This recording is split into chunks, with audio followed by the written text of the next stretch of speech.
Well, let's focus to the commodity markets. Manisha Gupta is joining in. Manisha, what's the one commodity that you're tracking today?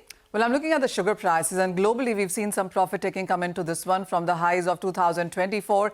The prices have been under pressure because there is increase in short positions coming in from traders and speculators, and they are taking money off onto this one. And they have been doing that for the last couple of months or so. I want to take you through the prices on how they have been. So we started this year in sense of raw sugar prices at around $20.9 per pound there. The high that we saw came also in the month of January at 24.5, and then a very steep profit taking and took the prices all the way to 18, and we're trading at 18.4. The markets do believe that 18 as of now is a rock solid support for the sugar prices, but because from here on you could be looking at the demand going forward on the higher side as well.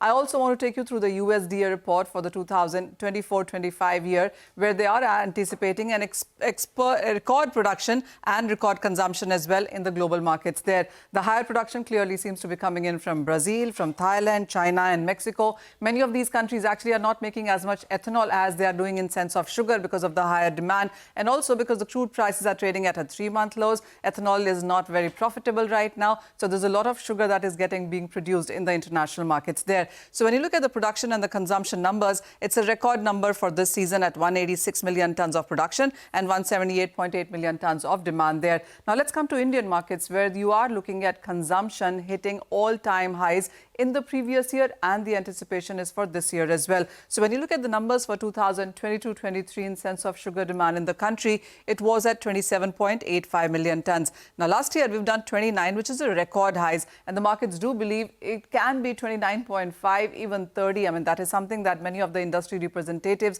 seem to be talking about. There is very strong sugar demand into the country. You get them anyway in sense of processed foods and various off-shelf food there. But apart from that as well, it has to do with the summer demand season in sense of beverages and ice creams that really seems to have picked up. It also has been elections where too many people are out on the roads, and there is an increase in demand in that sense as well in sense of sugar there. When you look at the markets going forward, well, the anticipation is that we have seen a 5% increase in demand in these last couple of months itself as compared to previous year.